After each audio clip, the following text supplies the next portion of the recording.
Marcus Thompson had never been a lucky man. At 28 years old, he had already spent 3 years in prison for petty theft, lost 2 jobs due to his criminal record, and was now living in a cramped apartment above Mrs. Henderson's bakery. The smell of fresh bread reminded him daily of what he couldn't afford to buy. His stomach growled constantly, a persistent companion that had become as familiar as his own shadow. The autumn rain hammered against his single window as Marcus stared at the letter in his hands. It was another rejection letter from a potential employer. The words blurred together, but the message was always the same.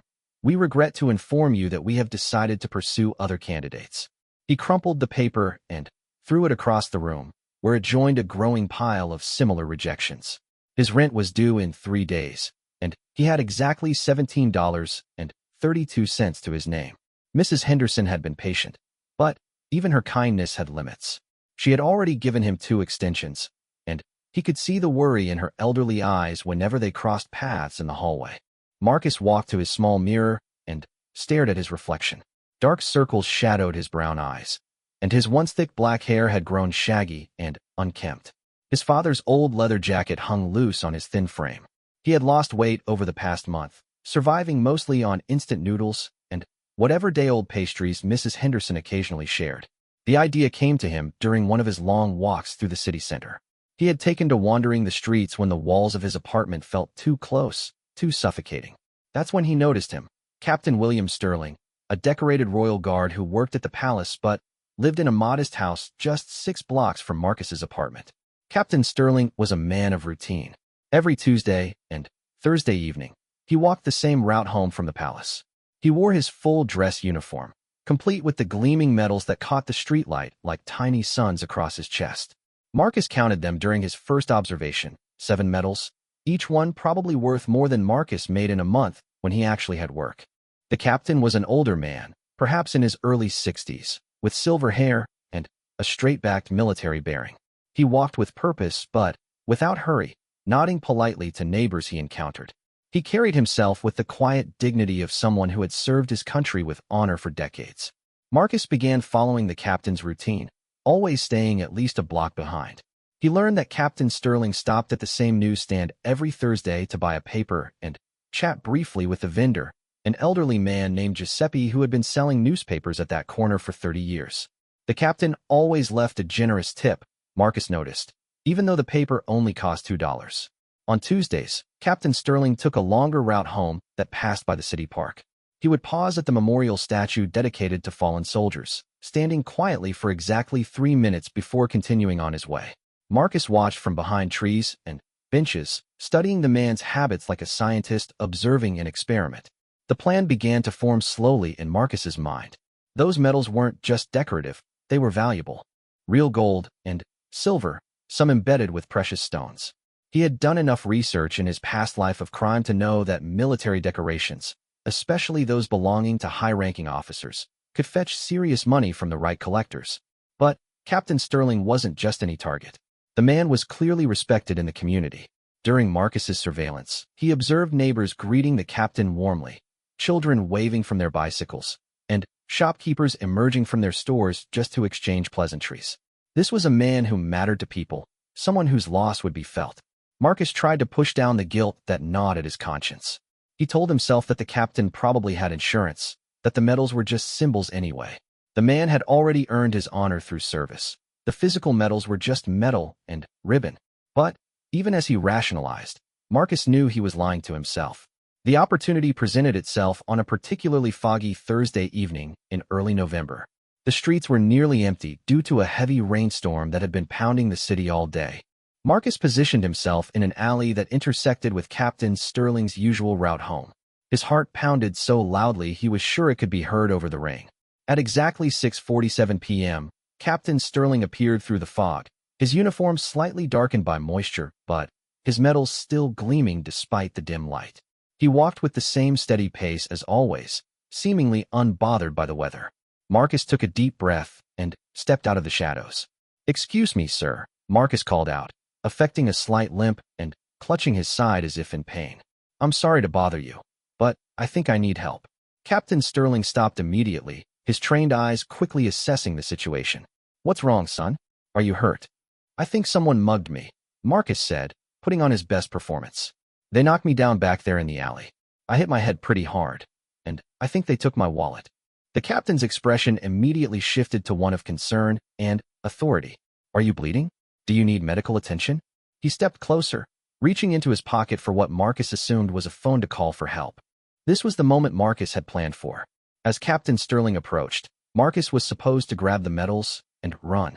His hand moved toward the decorations pinned to the captain's chest, but something stopped him. Maybe it was the genuine worry in the older man's eyes, or the way he had immediately moved to help a stranger without hesitation. I think I'm okay, Marcus stammered, his confidence wavering. Maybe I should just go to the hospital myself. Nonsense, Captain Sterling said firmly but kindly. You shouldn't be walking around alone if you've suffered a head injury. Here, let me call an ambulance. He pulled out an older model cell phone, the kind that suggested he wasn't particularly wealthy despite his impressive military career. Marcus watched as the captain dialed emergency services, speaking clearly and calmly to the dispatcher. He described Marcus's apparent condition, gave their exact location, and requested an ambulance. Throughout the call, he kept one eye on Marcus, ready to provide assistance if the younger man collapsed or showed signs of deteriorating condition. They'll be here in about 10 minutes, Captain Sterling said after hanging up. Come on, let's get you somewhere dry while we wait. He guided Marcus toward a nearby bus stop that had a small covered area. As they walked the short distance, Captain Sterling continued talking in a calm, reassuring voice. I'm Captain Sterling with the Palace Guard. I've seen my share of muggings over the years. The most important thing right now is making sure you don't have a serious head injury. Do you remember your name?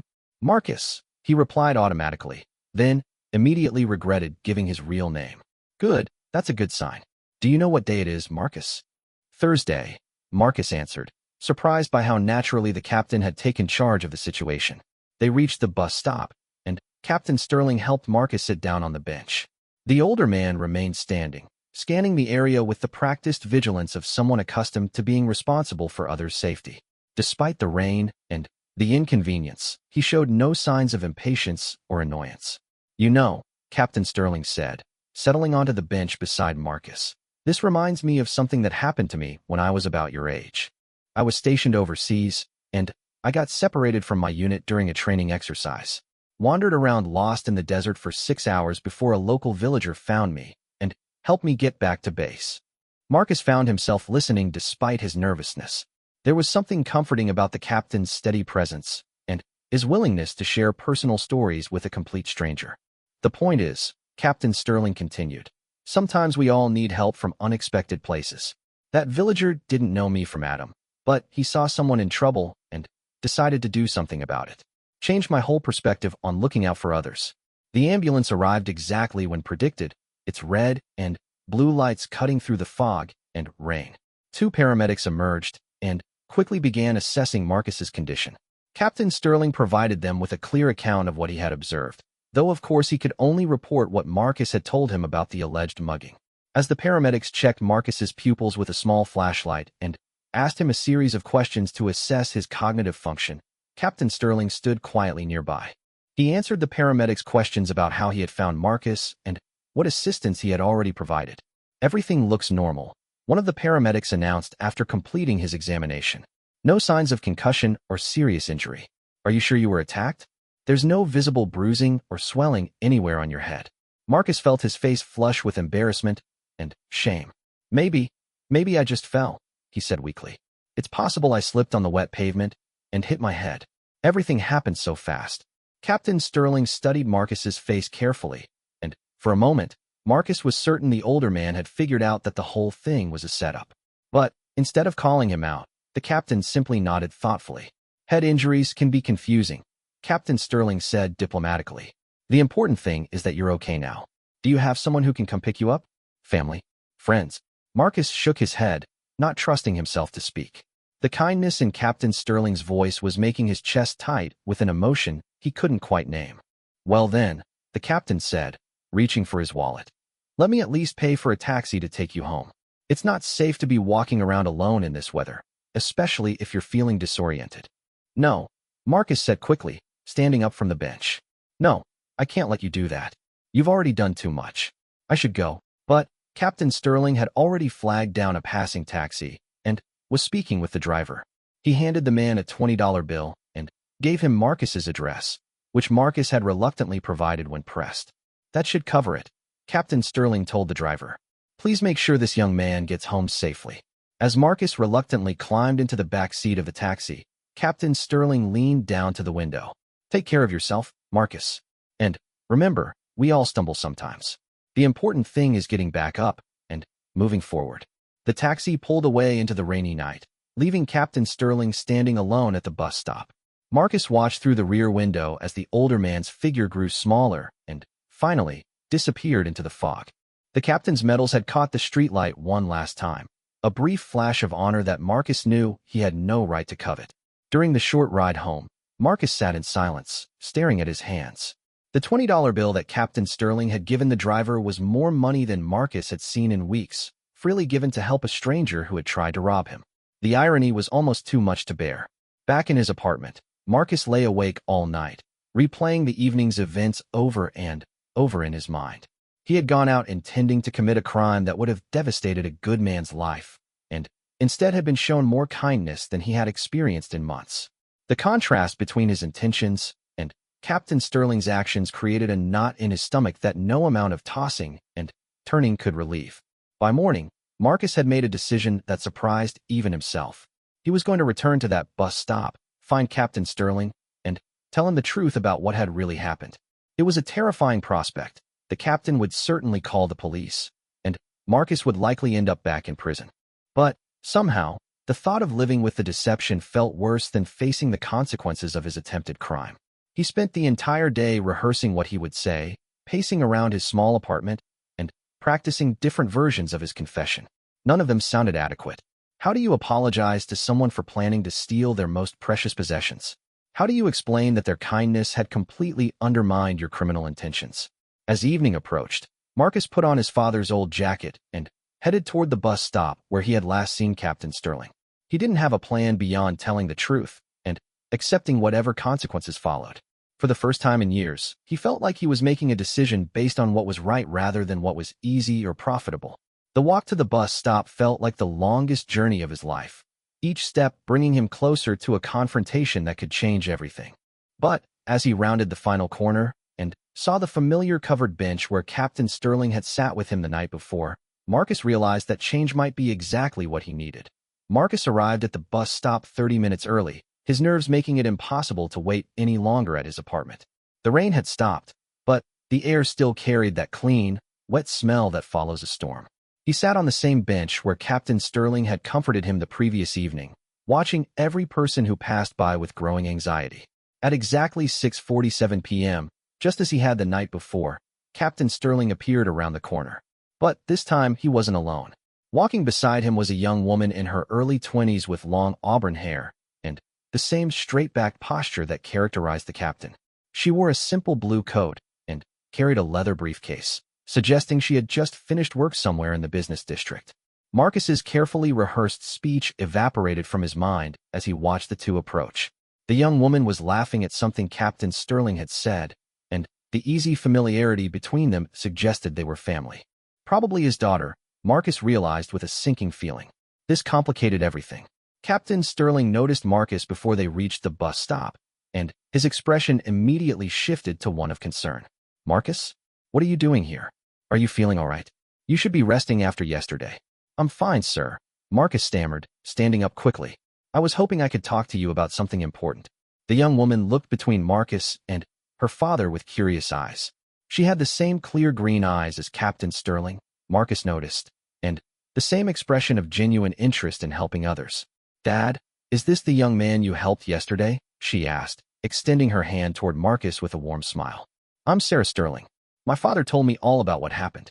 Are you feeling better today? Marcus shook her hand automatically, surprised by the firmness of her grip. Yes, much better, thank you. But I really need to speak with your father about something private, if that's possible. Captain Sterling studied Marcus's face carefully, clearly noting the tension and anxiety written there. Of course. Sarah, why don't you go ahead home? I'll catch up with you in a few minutes. Sarah nodded and gave Marcus another encouraging smile before continuing down the street. Marcus watched her go, struck by how easily she had trusted a complete stranger based solely on her father's endorsement. The Sterling family seemed to operate on a level of faith in humanity that Marcus had never experienced. "Now then," Captain Sterling said, settling onto the bench and gesturing for Marcus to join him. "What's troubling you? You look like a man carrying a heavy burden." Marcus sat down heavily, his hands trembling slightly as he tried to find the right words. "Captain Sterling, I need to tell you something about yesterday. Something that's going to change how you see me, and probably make you want to call the police."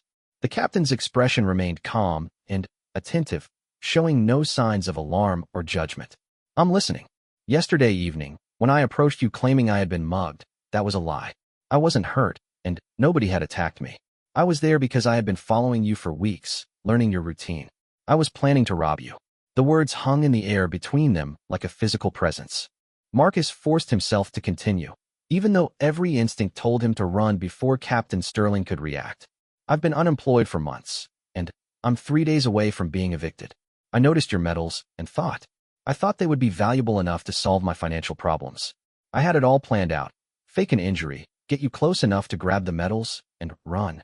Captain Sterling listened without interruption, his face revealing nothing of what he might be thinking. When Marcus finally fell silent, the captain sat quietly for a long moment, apparently processing what he had just heard. "But you didn't take them," Captain Sterling said finally. "You had the opportunity, and you chose not to." "What?" Marcus laughed bitterly. "Because you were so kind. You immediately tried to help me, called an ambulance, paid for my taxi home. I realized I was trying to steal from someone who was a better person than I could ever hope to be. So you came back here tonight to confess," Captain Sterling observed, "knowing that I would likely have you arrested. That took considerable courage, Marcus." "It wasn't courage," Marcus said, shaking his head. "It was guilt. I couldn't live with myself knowing what I had almost done to you. Those medals clearly mean something important to you, and I had no right to even think about taking them." Captain Sterling was quiet for another long moment, his eyes focused on something in the distance. When he finally spoke, his voice carried a note of sadness that Marcus hadn't expected. "You're right that those medals mean something to me, but perhaps not in the way you think." The captain began unbuttoning his uniform jacket, revealing the 7 gleaming decorations pinned to his chest. "Would you like to know the story behind them?" Marcus nodded, though he wasn't sure he deserved to hear something so personal. Captain Sterling carefully removed the first medal, a bronze star with red, white, and blue ribbon. "This one I earned during my first tour overseas, 22 years ago. We were providing security for a humanitarian convoy delivering medical supplies to refugee camps. Our convoy was attacked by insurgents, and several of the medical workers were wounded." He held the medal up to catch the streetlight, his weathered hands gentle as he cradled the small piece of metal. "I stayed with one of the wounded doctors for 6 hours while we waited for evacuation, keeping pressure on his wounds and making sure he stayed conscious. He survived, went home to his family, and continued saving lives for another decade before he retired." The captain moved to the second medal, this one silver with a purple ribbon. "This one came from an incident 3 years later. A car bomb exploded near the marketplace where we were conducting patrols. Instead of securing the perimeter like protocol demanded, I went into the rubble to search for survivors. Found a family trapped under debris, a mother and 2 small children." Marcus found himself leaning forward, drawn into the stories despite his shame and anxiety. "Took us 4 hours to dig them out safely," Captain Sterling continued. "The little girl, she couldn't have been more than 5 years old, kept asking if her mother was going to be okay. I spent those 4 hours making up stories to keep her distracted while the rescue workers did their job. Fairy tales, adventure stories, anything I could think of to keep her mind off the danger." One by one, Captain Sterling went through each medal, sharing the story of courage, sacrifice, or service that had earned him the decoration. A rescue mission during a flood that saved 17 people. A peacekeeping operation where he had successfully negotiated the release of hostages by offering himself as a replacement. A training accident where he had pulled 3 fellow soldiers from a burning vehicle. With each story, Marcus felt smaller and more ashamed of his original intentions. These weren't just pieces of valuable metal. They were tangible representations of a life spent helping others, often at great personal risk. "The thing is, Marcus," Captain Sterling said as he carefully pinned the last medal back onto his uniform, "these decorations don't actually belong to me. They belong to the people whose lives they represent. The doctor who went home to his family, the mother and children we pulled from the rubble, the soldiers who survived that vehicle fire." Marcus stared at him, confused by this perspective. I wear them as a reminder, the captain explained. Not of my own glory, but of my responsibility to continue serving others. Every time I put on this uniform, these medals remind me that my life has meaning only when it's used to make other people's lives better. The implications of Captain Sterling's words slowly sank in. Marcus had been planning to steal not just valuable objects, but the physical embodiments of a lifetime of service to others. The weight of what he had almost done pressed down on his chest like a stone. "I'm so sorry," Marcus whispered, his voice barely audible. "I had no idea. I thought they were just things." "They are just things," Captain Sterling said gently. "But they're things that carry stories, and those stories have power. The power to inspire, to remind, to connect us to something larger than ourselves." They sat in comfortable silence as foot traffic picked up around them. People walking home from work, couples heading out for dinner, teenagers laughing as they passed by. Normal people living normal lives, unaware of the profound conversation taking place on a simple bus stop bench. "Marcus," Captain Sterling said eventually, "may I ask you something personal?" Marcus nodded, though he couldn't imagine what the captain might want to know about him. "What did you want to be when you were young, before life became so difficult?" The question caught Marcus off guard. He hadn't thought about his childhood dreams in years. "I wanted to be a teacher," he said slowly. "Elementary school. I liked the idea of helping kids learn new things, watching them get excited about discovering something they'd never seen before." "What happened to that dream?" Marcus shrugged, embarrassed by how far he had fallen from his youthful aspirations. "Life happened. My father died when I was 17, left my mother with a lot of debt. I had to work instead of going to college. Got involved with the wrong crowd, made bad decisions. One thing led to another, and here I am." "Here you are," Captain Sterling agreed. "But that doesn't have to be where your story ends." Marcus looked at him skeptically. "I have a criminal record, no degree, and no money. Most employers won't even consider me for minimum wage jobs. I'm not sure there's anywhere to go from here except down." Captain Sterling smiled, the first real smile Marcus had seen from him during their conversation. "You know, Marcus, in all my years of military service, I've learned that the most important battles aren't fought against external enemies. They're fought against the voice inside our own heads that tells us we're not capable of being better than we've been." The captain stood up and adjusted his uniform jacket, preparing to continue his walk home. "I have a proposition for you, if you're willing to hear it." Marcus looked up at him expectantly. "I volunteer at a community center on weekends, helping with their literacy program. We teach adults who never learned to read properly, and we help kids with their homework after school. The center is always looking for volunteers, especially people who are good with children." Marcus felt a spark of something that might have been hope, though he was afraid to acknowledge it. "You would trust me around kids? After what I just told you?" "Marcus, you had the perfect opportunity to commit a crime, and you chose not to. More importantly, you came back here tonight to confess something that could land you in serious trouble, simply because it was the right thing to do. Those actions tell me more about your character than any background check ever could." Captain Sterling reached into his wallet and pulled out a business card. "The center director's name is Patricia Williams. Tell her I sent you, and that I vouched for your character. They don't pay much, just enough to cover transportation and lunch, but it's honest work helping people improve their lives." Marcus took the card with trembling hands. "Why would you do this for me? I tried to rob you." "No," Captain Sterling said firmly. "You planned to rob me, but when the moment came, you couldn't go through with it. That tells me that underneath whatever circumstances have led you to this point, you're fundamentally a good person who's lost his way." The captain began walking toward home, then paused and turned back to Marcus.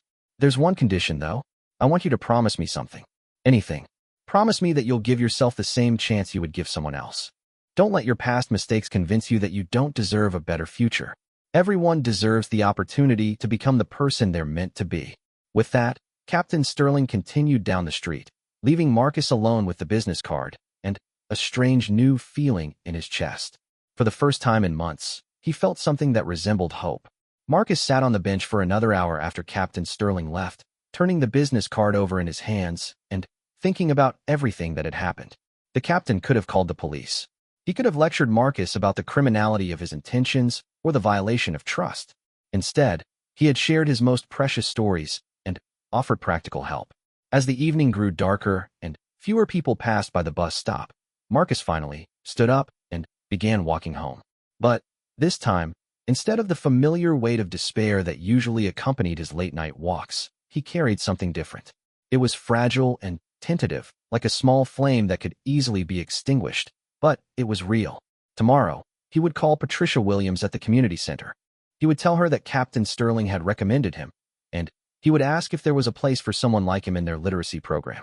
It wasn't much of a plan, but it was a beginning. For the first time in years, Marcus felt like his story might have more chapters left to write. 3 weeks later, Marcus stood in front of the Riverside Community Center, clutching Captain Sterling's business card in his sweaty palm. The building was older than he had expected, with faded brick walls and windows that could use a good cleaning, but something about its worn appearance felt welcoming rather than neglected. A hand-painted sign near the entrance read, "Everyone welcome here," in bright blue letters. His conversation with Patricia Williams had been surprisingly encouraging. She was a woman in her 50s with a warm voice and a direct manner of speaking that put Marcus at ease. When he mentioned Captain Sterling's recommendation, her tone had immediately become even more positive. "Bill Sterling is one of our most dedicated volunteers," she had said. "If he thinks you'd be a good fit for our program, that's all the reference I need. When can you start?" Now, standing outside the center on his first day, Marcus felt the familiar knot of anxiety in his stomach. What if he was terrible at this? What if the children didn't like him? What if Patricia Williams realized she had made a mistake in trusting Captain Sterling's judgment? He pushed through the double doors and found himself in a bustling lobby filled with people of all ages. Elderly men and women sat in circles with younger volunteers, slowly working their way through picture books and simple readers. Teenagers clustered around tables covered with homework assignments, getting help with math and science problems from patient tutors. The air buzzed with quiet conversation and the occasional burst of laughter when someone mastered a particularly challenging concept. "You must be Marcus," came a voice from behind him. He turned to see a petite African-American woman with graying hair and kind eyes approaching with an outstretched hand. "I'm Patricia Williams. Welcome to Riverside." Marcus shook her hand, relieved by her genuine smile. "Thank you for giving me this opportunity, Ms. Williams. I promise I won't let you down. Call me Patricia," she said, leading him deeper into the center. "And I'm not worried about you letting me down. Bill Sterling has never steered me wrong about a person's character. Let me show you around and introduce you to some of our regular participants." The tour revealed a community center that was much larger than it appeared from the outside. In addition to the main literacy area, there was a computer lab where adults learned basic technology skills, a kitchen where cooking classes were held, and several smaller rooms used for one-on-one tutoring sessions. "We serve about 300 people a week," Patricia explained as they walked. "Some are adults who never learned to read properly due to circumstances beyond their control. Others are recent immigrants working on their English skills. And then, we have our after-school program for kids whose parents work late." They paused outside a room where Marcus could see Captain Sterling sitting at a small table with a boy who couldn't have been more than 8 years old. The child was carefully sounding out words from a book about dinosaurs, his face scrunched in concentration. Captain Sterling listened patiently, offering gentle encouragement whenever the boy stumbled over a difficult word. "That's Tommy," Patricia said quietly. "His mother works 2 jobs to support them, so he comes here every day after school. When Bill started working with him 6 months ago, Tommy could barely recognize his own name in print. Now he's reading at grade level and absolutely loves anything about dinosaurs." Marcus watched as Tommy successfully read an entire sentence about a Tyrannosaurus Rex, then looked up at Captain Sterling with a grin of pure triumph. The captain responded with enthusiasm that seemed completely genuine, as if Tommy had just accomplished something truly remarkable. "Bill has a gift for making people believe in themselves," Patricia observed. "It's not just about teaching reading or math. It's about showing people that they're capable of learning and growing, regardless of where they started." She led Marcus to a nearby table where a teenage girl was struggling with her algebra homework. "Jennifer, I'd like you to meet Marcus. He's going to be joining our volunteer team." Jennifer looked up from her textbook and gave Marcus a polite nod. She appeared to be about 16, with long dark hair and tired eyes that suggested she carried responsibilities beyond her years. "Marcus used to want to be a teacher," Patricia continued. "Maybe he can help you with some of those math problems." Marcus sat down across from Jennifer and glanced at her homework. The algebra problems looked familiar. He had been good at math in high school, before everything in his life had gone sideways. "What part are you having trouble with?" he asked, trying to project more confidence than he felt. "All of it," Jennifer replied with a frustrated sigh. "I don't understand how we're supposed to solve for X when there are all these other letters mixed in." Marcus studied the problem she was pointing to, and, suddenly, felt a spark of the enthusiasm he remembered from his school days. Okay, let's try thinking about it differently. Instead of focusing on all the letters, let's imagine that X is like a mystery box. Our job is to figure out what's inside the box by using the clues we're given. For the next 30 minutes, Marcus worked with Jennifer on her algebra homework, breaking down each problem into smaller, more manageable pieces. He found himself enjoying the process of helping her understand concepts that had initially seemed impossible. When she finally solved a problem on her own, her face lit up with the same expression of triumph he had seen on young Tommy's face. "I actually get it now," Jennifer said with amazement. "It's like solving puzzles." "Exactly," Marcus replied, feeling a warm sense of satisfaction. Math is just a language for describing puzzles, and then finding solutions. As the evening progressed, Marcus found himself working with several different participants. He helped an elderly man named Carlos practice reading a letter from his granddaughter. He assisted a woman named Susan with her English pronunciation as she prepared for a job interview. He even spent some time with Tommy after Captain Sterling had to leave, listening as the boy enthusiastically shared everything he had learned about different types of dinosaurs. By the time the center closed at 9 p.m., Marcus felt more energized than he had in months. The work was challenging, requiring patience and creativity, but it was also deeply rewarding. For the first time since losing his last job, he felt useful again. Patricia walked him to the entrance as the last participants were gathering their belongings and heading home. "How was your first day?" she asked. "Better than I expected," Marcus admitted. "These people are so eager to learn. It's inspiring. They're also very good at recognizing who genuinely cares about helping them," Patricia said meaningfully. "I watched you with Jennifer and Tommy tonight. You have a natural ability to connect with people and make them feel comfortable. That's not something that can be taught." As they stepped outside into the cool evening air, Marcus saw a familiar figure waiting by the bus stop across the street. Captain Sterling stood under the streetlight, still in his dress uniform, apparently having just finished his shift at the palace. "I think someone wants to hear about your first day," Patricia said with a smile. Marcus crossed the street to where Captain Sterling was waiting. The captain's expression was expectant but patient, giving Marcus the opportunity to speak first. "Thank you," Marcus said simply, "for believing in me when I couldn't believe in myself." Captain Sterling smiled and gestured for them to walk together toward their respective homes. "How did it go tonight?" As they walked, Marcus found himself talking enthusiastically about his evening at the center. He described his success helping Jennifer with algebra, his conversation with Carlos about his granddaughter, and Tommy's infectious excitement about prehistoric creatures. "It felt like the kind of person I used to want to be," Marcus said as they approached the corner where their paths would diverge. "Before everything went wrong, I mean. It felt like maybe that person isn't completely lost after all." "That person was never lost," Captain Sterling replied. "He was just buried under circumstances and disappointment. But people like Tommy and Jennifer have a way of helping us rediscover who we really are." They paused at the intersection, and Marcus realized this was the same corner where he had first approached Captain Sterling with his fabricated story about being mugged. The memory of that evening felt like it belonged to a different person entirely. "Captain Sterling, can I ask you something?" Marcus said. "That night, when I confessed what I had planned to do, why didn't you call the police? I was prepared to face the consequences, but you chose to help me instead. I still don't understand why." The captain considered the question thoughtfully before responding. "Do you remember what I told you about my medals? How they represent the people whose lives they touch rather than my own achievements?" Marcus nodded. "Well, that night I met someone whose life was at a crossroads. You could have gone down a path that would have led to more crime, more desperation, more isolation from the community around you. Or you could choose a different direction, one that led toward connection, purpose, and the opportunity to help others."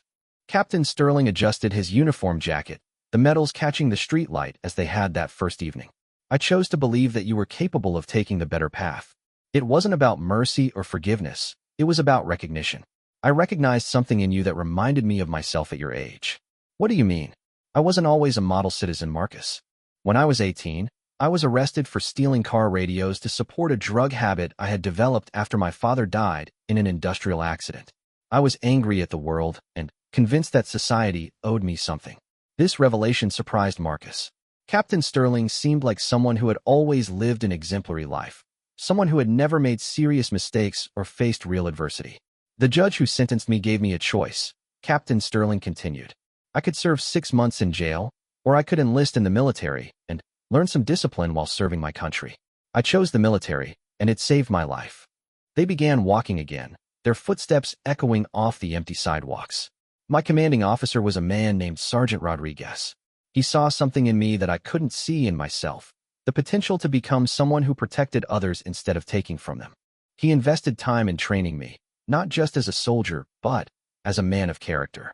Marcus listened intently as Captain Sterling shared stories from his early military career, describing how Sergeant Rodriguez had mentored him through the difficult process of building self-discipline and finding purpose in service to others.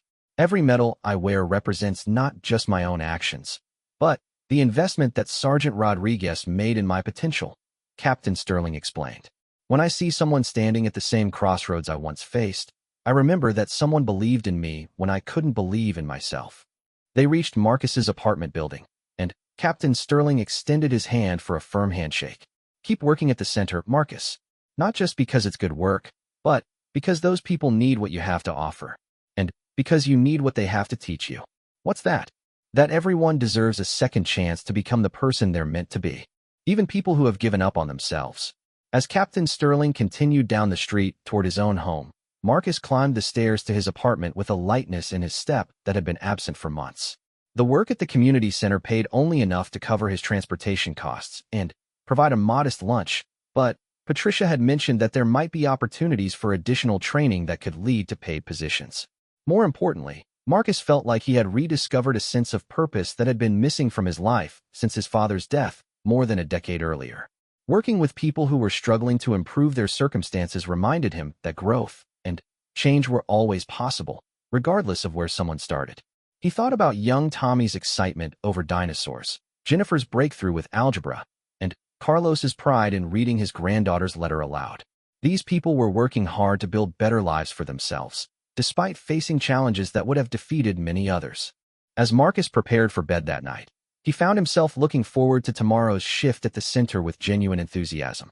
For the first time in years, he felt like he was moving towards something positive rather than simply running away from his mistakes.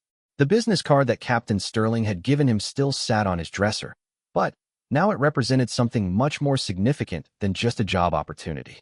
It was a symbol of the faith that someone had placed in his potential for redemption and growth. Marcus fell asleep that night with a smile on his face, dreaming about lesson plans and breakthrough moments, about the people whose lives he might be able to touch in the same way that Captain Sterling had touched his. 6 months had passed since Marcus began volunteering at the Riverside Community Center, and his life had transformed in ways he never could have imagined. More importantly, Marcus had found something he had been missing for years, a sense of belonging. The community center had become his second home, filled with familiar faces and ongoing relationships that gave structure and meaning to his days. Tommy, the 8-year-old who had been struggling with basic reading when Marcus first arrived, was now devouring chapter books about archaeology and paleontology.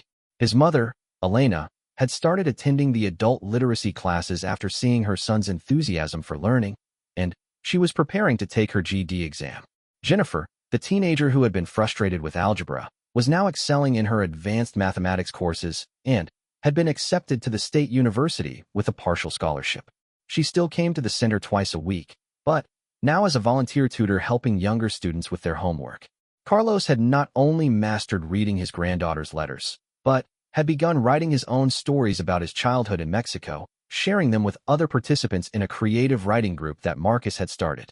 The transformation wasn't limited to the people Marcus worked with. He could see changes in himself as well. The constant anxiety that had plagued him for years had largely disappeared, replaced by a quiet confidence that came from knowing he was making a positive difference in people's lives. His relationship with Captain Sterling had also evolved into a genuine friendship built on mutual respect and shared commitment to serving their community. Every Thursday evening, Marcus and Captain Sterling would walk home together from the center, discussing the week's successes and challenges. These conversations had become one of the highlights of Marcus's week, offering him the opportunity to learn from someone whose wisdom came from decades of service and sacrifice. On this particular Thursday evening in early spring, their conversation was interrupted by a commotion coming from the direction of the city park. They could hear shouting voices and what sounded like someone in distress, followed by the distinctive sound of breaking glass. Without hesitation, Captain Sterling immediately changed direction toward the park, his military training automatically taking over. Marcus followed, his heart rate accelerating as they approached what was clearly some kind of emergency situation. As they rounded the corner that led to the park entrance, they saw a scene that made Marcus's blood run cold. 3 young men, probably in their late teens or early 20s, had cornered an elderly woman near the memorial statue where Captain Sterling made his weekly visits. One of them was demanding money while the other 2 rifled through her purse, scattering its contents across the ground. The woman was clearly terrified, clutching a walking cane with shaking hands as she tried to back away from her attackers. She appeared to be in her 70s, small and frail, completely defenseless against the 3 much larger assailants. "Hey," Captain Sterling called out in a voice that carried all the authority of his military rank. "Stop right there." The 3 young men turned toward the sound of his voice, and Marcus felt his stomach drop as he recognized one of them. It was Danny Morrison, someone he had known from his own criminal days several years earlier. Danny had always been more violent and unpredictable than the petty thieves Marcus had associated with, someone who enjoyed intimidating people almost as much as he enjoyed stealing from them. Danny's eyes widened as he recognized Marcus, and a cruel smile spread across his face. Well, look who it is. Marcus Thompson, trying to play hero with his fancy new friend. Marcus felt Captain Sterling tense beside him, but the older man's voice remained calm and controlled. "Release the woman and walk away. No one needs to get hurt here." Danny laughed, a harsh sound that echoed off the surrounding buildings. "You hear that, boys? The old man in the costume thinks he's going to tell us what to do." The elderly woman used the distraction to try to move further away from her attackers, but one of Danny's companions grabbed her arm roughly, causing her to cry out in pain. The sound galvanized Captain Sterling into action. "Marcus, call 911, he said quietly, never taking his eyes off the 3 assailants. "Tell them we need police and paramedics at the park memorial statue." As Marcus reached for his phone, Danny stepped forward aggressively. "You know what, Marcus? I remember you. You used to be one of us. What happened? You go soft? Let this old soldier turn you into some kind of do-gooder." "Let the woman go, Danny," Marcus said, surprised by the steadiness in his own voice. "This isn't worth whatever trouble you're going to get into." "Oh, I think it is," Danny replied, pulling a knife from his jacket pocket. "See, we were just going to take her money and leave. But now we've got ourselves a real hero situation here. Old Captain America thinks he can save the day." Marcus felt fear flood through his system as he saw the blade catch the streetlight. This was exactly the kind of situation he had spent years trying to avoid: violence, confrontation, the possibility of serious harm. Every instinct told him to walk away, to avoid getting involved in something that could destroy the new life he had built. But then he looked at the elderly woman's terrified face, and at Captain Sterling's calm determination to protect her regardless of the personal cost. He thought about all the stories the captain had shared about earning his medals through acts of courage and service. He remembered the lesson about choosing to help others even when it was difficult or dangerous. "The police are on their way," Marcus announced loudly, holding up his phone to show that he had completed the call. Danny's expression darkened. "You shouldn't have done that, Marcus. Now we're going to have to make sure none of you are around to identify us." He moved toward Captain Sterling with the knife raised, but the older man was ready for him.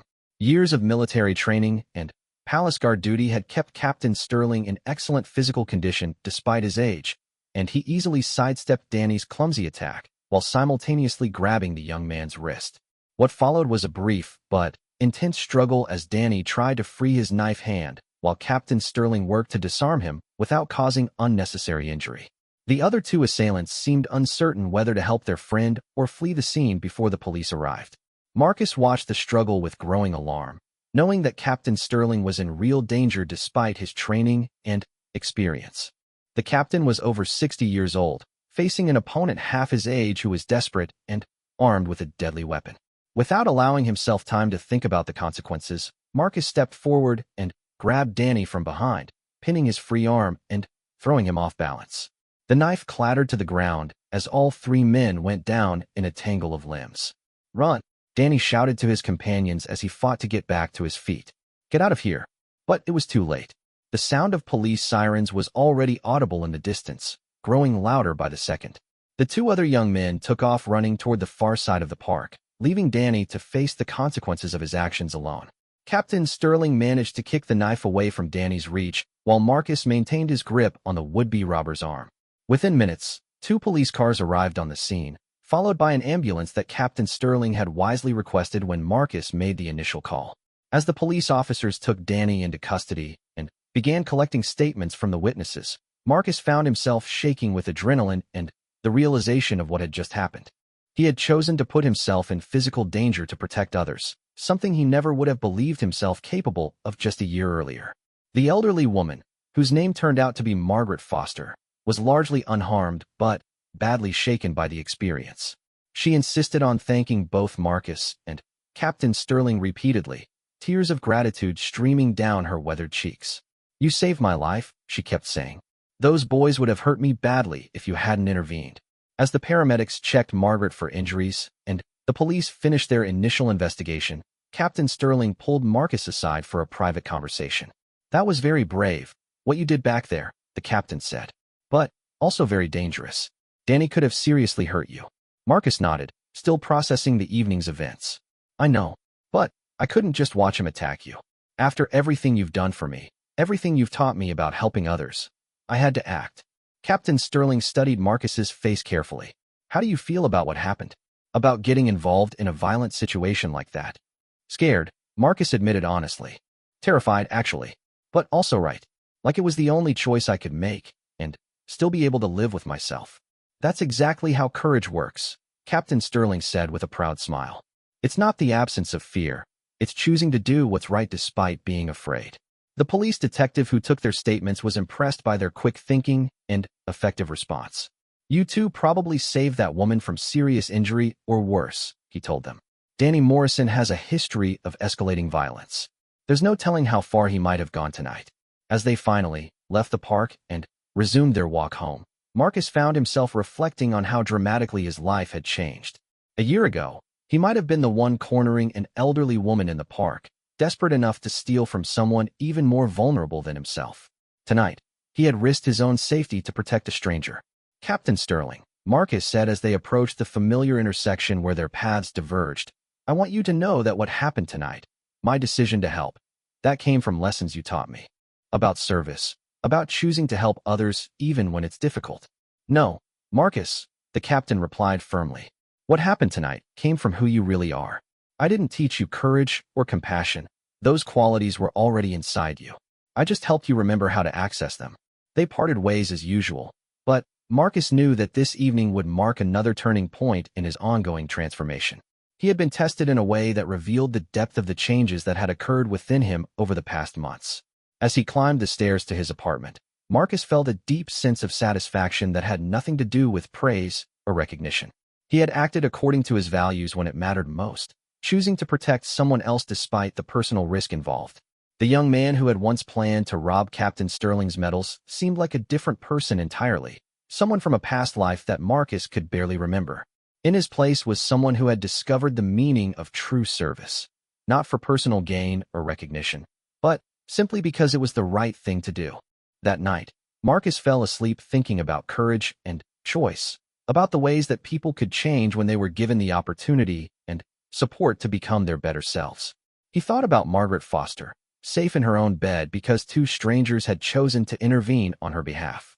Most of all, he thought about the profound satisfaction that came from knowing he had honored the faith that Captain Sterling had placed in him so many months earlier. The medals that the captain wore represented acts of courage and service, but Marcus now understood that the real medals were the invisible ones, the knowledge that you had chosen to help others when they needed it most. 1 year later, Marcus stood before a full-length mirror in his small apartment, adjusting the collar of his new shirt. Today was special. The Riverside Community Center was hosting its annual recognition ceremony, and Marcus had been chosen to receive the Volunteer Service Award for his contributions to the literacy program and his work in developing new community outreach initiatives. More importantly, today marked exactly 18 months since that rainy evening when he had first approached Captain Sterling with criminal intentions. The transformation in his life seemed almost impossible to believe when he looked back on that desperate, angry young man he had once been. The community center had become the cornerstone of Marcus's new life. What had started as volunteer work had evolved into a full-time career in community education. Patricia Williams had recommended him for additional training programs, and He had completed certifications in adult literacy instruction and community program development. His official title was now Community Education Specialist, and he earned enough to move into a larger apartment while also contributing to a retirement savings plan. But the real rewards of his work couldn't be measured in salary or benefits. They came in moments like watching Carlos publish a small collection of his stories about growing up in Mexico, or seeing Jennifer graduate from high school with honors and head off to college with a full scholarship to study engineering. Tommy, now 9 years old, had become Marcus's unofficial assistant at the center, helping other children with their reading and sharing his encyclopedic knowledge of prehistoric creatures with anyone willing to listen. His mother, Elena, had not only earned her GED, but had enrolled in community college courses to become a nurse's aide. The success stories multiplied week after week, creating a web of positive change that extended far beyond the center's walls. Former participants became volunteers, helping new arrivals navigate the same challenges they had once faced. Parents who had learned to read better were able to help their children with homework, creating cycles of educational improvement that would benefit future generations. Marcus had also developed a special program for young people who had been in trouble with the law, working with the juvenile court system to provide community service opportunities and educational support. It was deeply satisfying work that allowed him to share his own story of redemption while helping others avoid the mistakes he had made. As he walked toward the community center on this crisp autumn morning, Marcus reflected on all the relationships that had grown out of his initial encounter with Captain Sterling. The captain had become not just a mentor, but a genuine friend, someone whose wisdom and perspective continued to guide Marcus through both professional and personal challenges. Their weekly walks home from the center had evolved into longer conversations over coffee on weekend mornings, discussing everything from current events to philosophy to the challenges facing their community. Captain Sterling had introduced Marcus to his daughter Sarah, who worked as a social worker for the city and had become instrumental in connecting the community center with other social service agencies. The recognition ceremony was scheduled for 2 o'clock, giving Marcus time to complete his morning rounds at the center.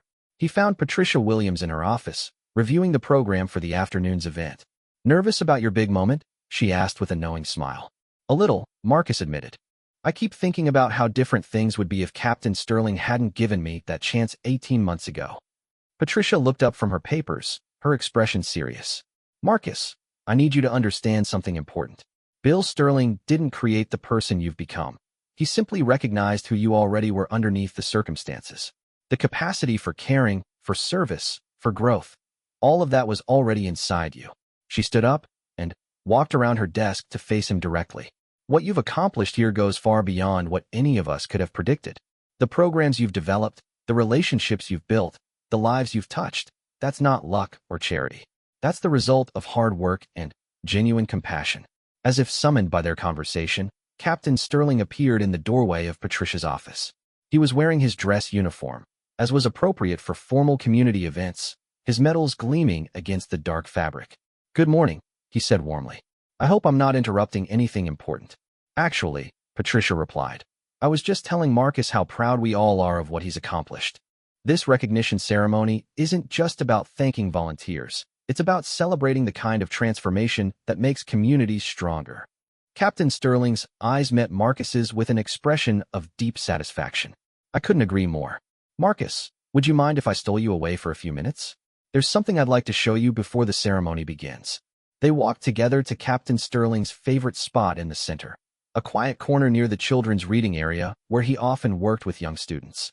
But today, instead of children's books, the table held a small wooden box that Marcus had never seen before. 18 months ago, Captain Sterling began. "You confessed to me that you had planned to steal something that represented a lifetime of service. Today, I want to give you something that represents your own commitment to serving others." He opened the wooden box to reveal a medal that took Marcus's breath away. It wasn't an official military decoration, but rather a custom-made piece crafted by a local artisan.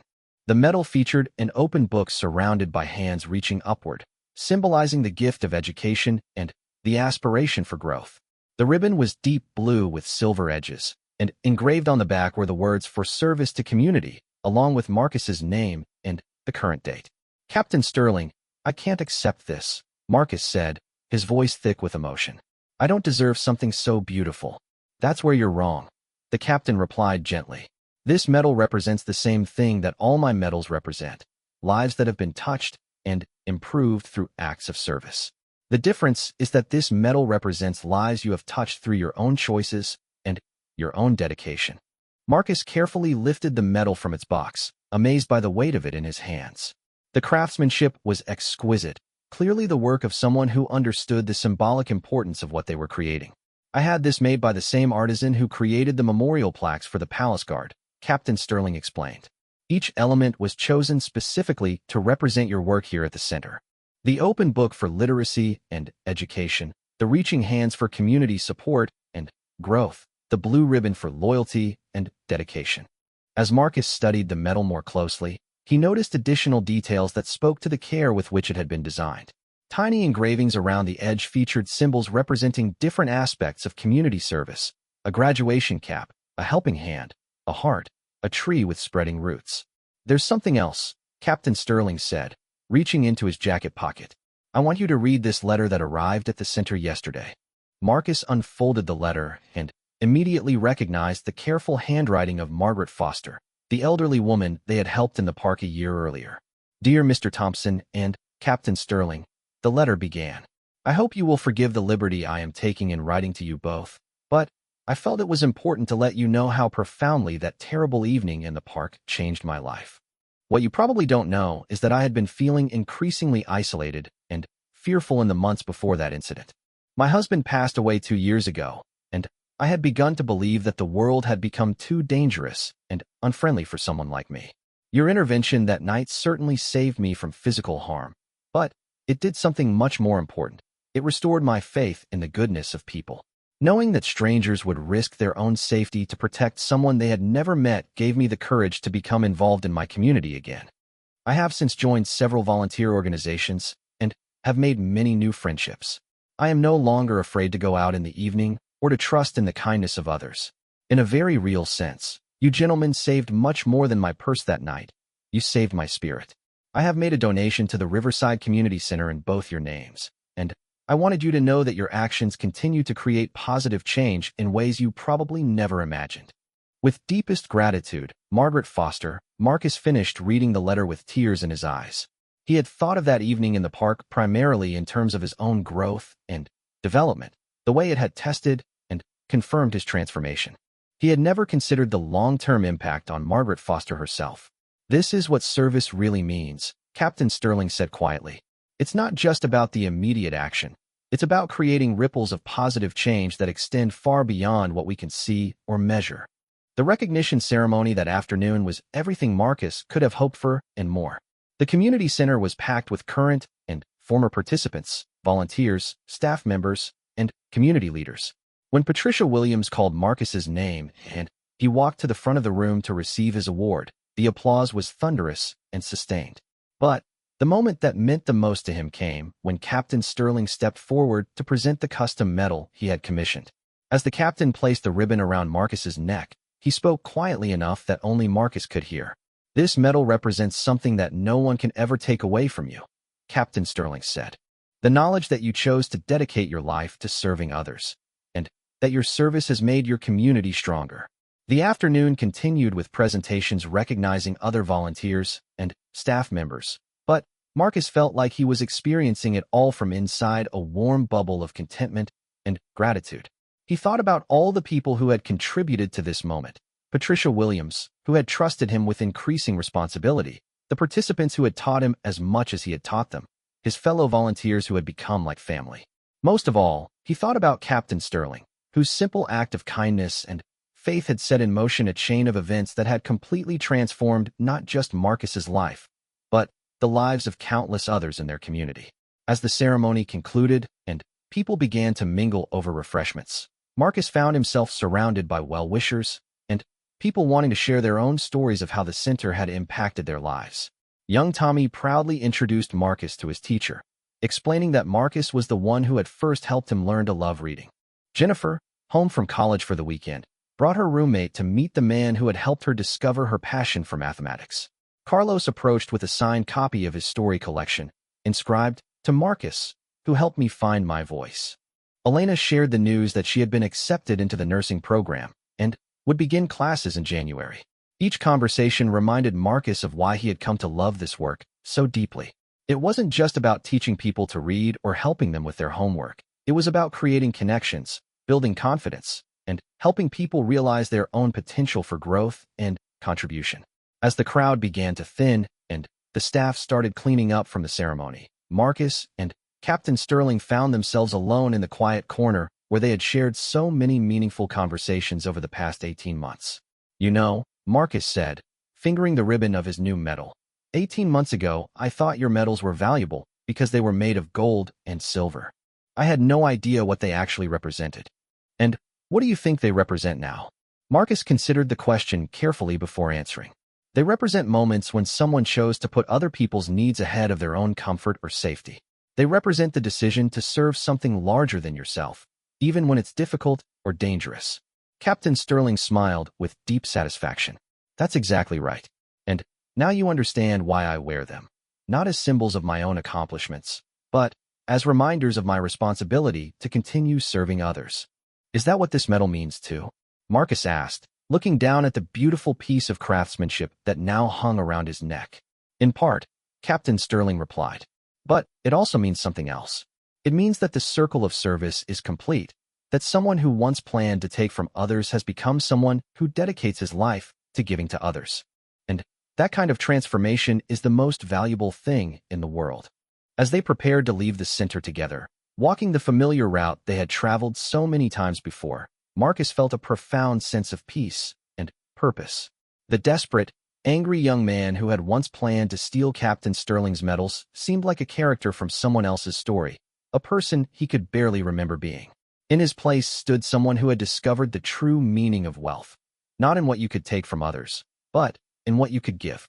Someone who had learned that the most valuable medals were not those you could steal, but those you could earn through service to your community.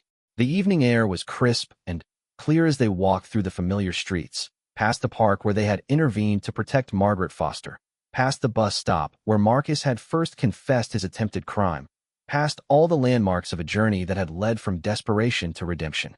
As they reached the intersection where their paths diverged, Captain Sterling extended his hand for their customary farewell handshake. But this time, Marcus pulled the older man into a brief, heartfelt embrace. "Thank you," Marcus said simply, "for seeing something in me that I couldn't see in myself." "Thank you," Captain Sterling replied, "for proving that faith in people's capacity to change is always worth the risk." As Marcus walked the final blocks to his apartment, he felt the weight of the medal against his chest, not the weight of metal and ribbon, but the weight of responsibility and opportunity. Tomorrow he would return to the center, continue working with people who were struggling to improve their lives, and look for new ways to expand the programs that were making such a difference in their community. But tonight, he simply walked home through the quiet streets of a city that had become his home in the truest sense of the word, carrying with him the knowledge that he had finally become the person he was meant to be. The thief who had once coveted Captain Sterling's medals had learned that the most precious honors are those that cannot be stolen, only earned through a lifetime of service to others.